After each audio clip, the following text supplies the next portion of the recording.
Assalamualaikum warahmatullahi wabarakatuh. Saya Nadifa Dwi Zalfani, mahasiswa Universitas Terbuka, Prodi Pendidikan Guru Sekolah Dasar. Di video kali ini, saya akan membuat penjelasan tentang sistem pencernaan pada manusia. Simak videonya. Pengertian sistem pencernaan. Sistem pencernaan adalah kumpulan organ dan juga struktur yang bekerja sama untuk memproses makanan, menyerap nutrisi, serta mengeluarkan zat sisa dari tubuh. Proses ini dimulai dari mulut, di mana makanan dikunyah dan bercampur dengan enzim dalam air liur, lalu lanjut ke kerongkongan, lambung, usus halus, serta juga usus besar. Berikut adalah gambar sistem pencernaan yang dimulai dari mulut, kerongkongan, lambung, usus halus, usus besar, dan anus. Yang pertama, pada bagian mulut. Mulut adalah bagian awal dari saluran pencernaan pada manusia yang berfungsi untuk mengunyah makanan, berbicara, serta juga sebagai tempat masuknya udara saat bernafas. Di dalam mulut terdapat gigi dan lidah. Gigi merupakan struktur keras dalam mulut yang digunakan untuk memotong, mencabik, dan mengunyah makanan. Sedangkan lidah merupakan organ otot yang fleksibel, berperan dalam mengecap rasa, membantu mengunyah, dan menelan makanan. Setelah masuk ke mulut, makanan akan menuju ke kerongkongan.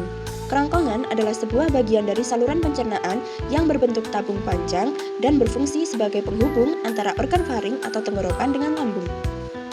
Kerongkongan terdiri dari lapisan otot dan lapisan mukosa.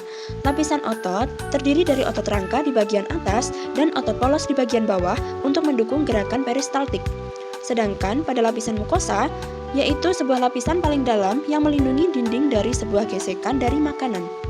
Setelah dari kerongkongan, makanan akan menuju ke lambung. Lambung adalah organ berbentuk kantung yang merupakan bagian dari sistem pencernaan manusia. Lambung berfungsi sebagai tempat mencerna makanan secara mekanik dan juga secara kimiawi. Di dalam lambung terdiri dari fundus dan pilorus.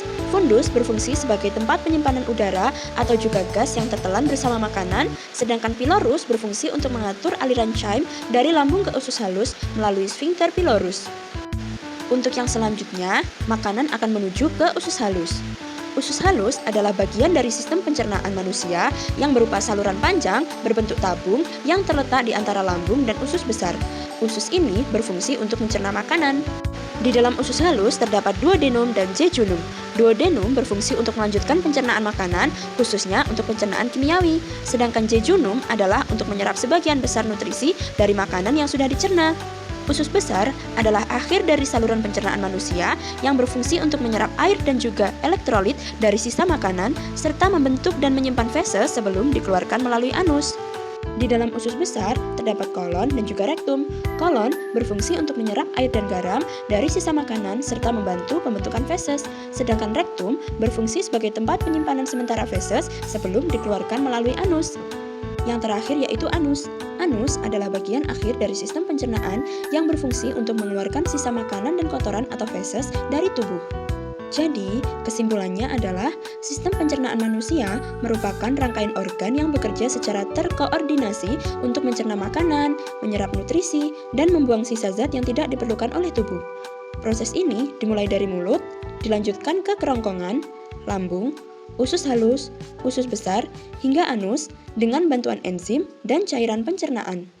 Sekian penjelasan dari saya. Terima kasih. Wassalamualaikum warahmatullahi wabarakatuh.